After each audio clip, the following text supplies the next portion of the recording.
जय हिंद, जय भारत दोस्तों। मैं पुष्पेंद्र गौड़ पुनः अपनी चैनल गणित की चौपाल पर कक्षा 10वीं में विज्ञान विषय की एक नए विषय वस्तु के साथ आज की मेरी विषय वस्तु है विस्थापन अभिक्रिया, डिस्प्लेसमेंट रिएक्शन एंड द्विविस्थापन अभिक्रिया, डबल डिस्प्लेसमेंट रिएक्शन।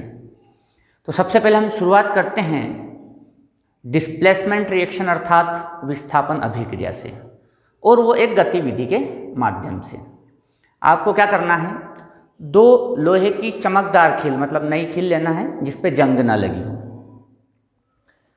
दो आपको लोहे की कील लेना है बिल्कुल नई चमकदार, और आपको दो टेस्ट ट्यूब में कॉपर सल्फेट का सॉल्यूशन लेना है। अभी इन दोनों को हम ऑब्जर्व करते हैं तो लोहे की कील अभी चमकदार है थोड़ी सी, इस पर जंग लगी नहीं है, और जो कॉपर सल्फेट का जो रंग है वो नीला है। एक और कॉपर सल्फेट और एक और कील को अभी आप अलग रखेंगे, और एक कॉपर सल्फेट और एक कील को क्या करेंगे आप कि कील को कॉपर सल्फेट सॉल्यूशन में डुबो देंगे। इस तरह से हमने लोहे की कील को कॉपर सल्फेट सॉल्यूशन में डुबो दिया है। 2 घंटे के पश्चात आप क्या करना है, लोहे की कील को निकालना है। अब आप देखेंगे कि जिस कॉपर सल्फेट विलयन में मैंने लोहे की कील को डुबोया था उसका रंग परिवर्तित हो गया है, और तुलना करने के लिए अभी हमारे पास जो कॉपर सल्फेट सॉल्यूशन फ्रेश रखा हुआ है उससे कर सकते हैं। जो कील है उसका रंग भी चमकदार नई कील से तुलना करने पर आप देखेंगे कि बदल चुका है। तो ऐसा क्यों हुआ दोस्तों? ऐसा इसलिए हुआ कि जब मैंने लोहे की कील, लोहा है मतलब आयरन Fe को कॉपर सल्फेट सॉल्यूशन में डुबोया तो उनमें रासायनिक अभिक्रिया शुरू हो जाती है, और ये जो लोहा है इसमें से कॉपर को विस्थापित कर देता है और स्वयं वहाँ बैठ जाता है। तो देखें कि लोहा या आयरन Fe कॉपर को उसने विस्थापित कर दिया और स्वयं बैठ गया, इसलिए इसको विस्थापन अभिक्रिया कहा गया। अब विस्थापन अभिक्रिया की जो महत्वपूर्ण बात है वो ये है कि विस्थापन अभिक्रिया में भाग लेने वाले जो अभिकारक होते हैं उसमें से एक तत्व होना चाहिए और एक यौगिक होना चाहिए, नंबर 1, ठीक है। और जो तत्व है वो अधिक क्रियाशील होना चाहिए किसकी तुलना में, जो यौगिक में जो तत्व है उसकी तुलना में। तो यहाँ पर जो आयरन है वो कॉपर से अधिक क्रियाशील है, तो ही यह रासायनिक अभिक्रिया संपन्न होगी, नहीं तो नहीं होगी। अब जैसे अगर कोई कहे कि सर मैं कॉपर को अगर फेरस सल्फेट के सॉल्यूशन में अगर डुबो दूंगा तो क्या कॉपर इसको विस्थापित करके यहाँ बैठ जाएगा और इस तरह से कॉपर सल्फेट विलयन बना लेगा और आयरन को अलग कर देगा? तो ऐसा नहीं हो पाएगा। क्यों नहीं हो पाएगा? क्योंकि यहाँ पर जो कॉपर है वो आयरन से ज़्यादा क्रियाशील नहीं है। इसलिए विस्थापन अभिक्रिया की 2 महत्वपूर्ण बातें हैं। पहली बात तो यह है कि इसमें एक तत्व और एक यौगिक भाग लेता है। दूसरी महत्वपूर्ण बात यह है कि जो अकेला तत्व जो अपने अभिकारक के रूप में लिया है वो अधिक क्रियाशील होना चाहिए यौगिक में सम्मिलित तत्वों की तुलना में, तो ही यह अभिक्रिया होती है। और उदाहरण देख लें हम, क्या अगर हम जिंक को कॉपर सल्फेट सॉल्यूशन में अगर उपयोग करें तो क्या यह अभिक्रिया होगी? तो हाँ होगी। क्यों? क्योंकि जिंक भी कॉपर सल्फेट की तुलना में अधिक क्रियाशील है, इसलिए यह अभिक्रिया होगी। क्या लेड के साथ भी ऐसा होगा? हाँ, लेड भी यहाँ पर कॉपर को विस्थापित कर देता है।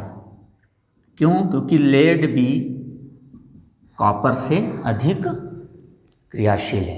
तो दोस्तों यहाँ पर कुछ ऑब्जेक्टिव टाइप प्रश्न भी तैयार हो गए, कुछ अनुप्रयोगात्मक प्रश्न भी तैयार हो गए, हो सकता है कि वो आपको इसकी उल्टी रिएक्शंस दे दें और कहे कि आगे की रिएक्शन लिखो, तो आप तो क्या करेंगे, विस्थापित कर देंगे। आपको ये रिएक्शन दे दी और एरो लगाकर पूछ लिया कि आगे क्या होगा, तो आप तो तुरंत विस्थापन कर देंगे। तो अनुप्रयोगात्मक प्रश्न इस तरह का तैयार हो जाते हैं। तो ये एक आपकी विस्थापन अभिक्रिया से संबंधित बातचीत थी दोस्तों। ठीक है, अब हम देखते हैं द्विविस्थापन अभिक्रिया को। अब दोस्तों यहाँ पर दूसरी अभिक्रिया है द्विविस्थापन अभिक्रिया। अब द्विविस्थापन अभिक्रिया में मैंने एक टेस्ट ट्यूब में Na2SO4 सोडियम सल्फेट सॉल्यूशन लिया और दूसरी टेस्ट ट्यूब में मैंने बेरियम क्लोराइड लिया। अभी हम इनको देखते हैं तो दोनों ही पारदर्शी विलयन हैं और जब मैं इन दोनों को मिला देता हूं तो मुझे एक नया उत्पाद मिलता है। इसमें आप देखेंगे कि इसमें एक नया पदार्थ सफ़ेद कलर का पदार्थ मिलता है। तो ये जो सफ़ेद कलर का पदार्थ मिलता है हम इसको अवक्षेप कहते हैं। अब यहाँ पर क्या हुआ कि जब सोडियम सल्फेट में मैंने बेरियम क्लोराइड को मिलाया तो यहाँ पर क्या होता है कि सोडियम के धन आयन उसके ऋण आयन के साथ, दूसरे यौगिक के ऋण आयन के साथ, और दूसरे यौगिक का धन आयन पहले यौगिक के ऋण आयन के साथ रिएक्शन करता है। कहने का मतलब है यहाँ पर आयनों का आदान प्रदान होता है। इसलिए बेरियम जो कि धनात्मक आयन था, SO4 जो कि ऋणात्मक आयन था, तो धनात्मक और विपरीत आयन मिलकर के BaSO4 एक नया उत्पाद बनाते हैं। और सोडियम धनात्मक आयन है, क्लोरीन ऋणात्मक आयन है, ये भी विपरीत आयन है, ये दोनों मिलकर के एक नया उत्पाद बनाते हैं। तो यहाँ पर डबल डिस्प्लेसमेंट, दो बार विस्थापन होता है, एक के धन का दूसरे के ऋण के साथ और दूसरे के धन का पहले के ऋण के साथ, इसलिए इसको द्विविस्थापन अभिक्रिया कहा गया।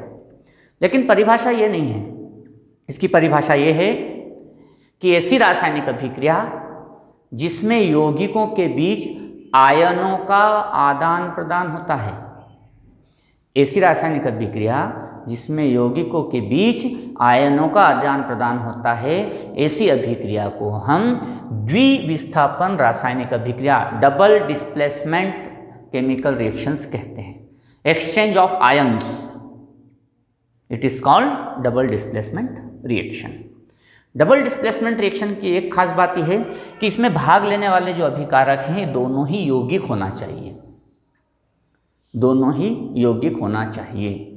इसके बाद चूंकि इस अभिक्रिया में एक श्वेत रंग का एक नया पदार्थ भी प्राप्त हुआ है जो कि इसी दूसरे पदार्थ के साथ उपस्थित है, इसलिए उसे हम अवक्षेप कहते हैं। इसलिए इस अभिक्रिया को अवक्षेपण या प्रिसिपिटेट केमिकल रिएक्शन, अवक्षेपण रासायनिक अभिक्रिया भी कहते हैं और प्रिसिपिटेट केमिकल रिएक्शंस भी कहते हैं। तो इस प्रकार से आज हमने विस्थापन अभिक्रिया को भी समझा, द्विविस्थापन अभिक्रिया को गतिविधियों के माध्यम से समझा।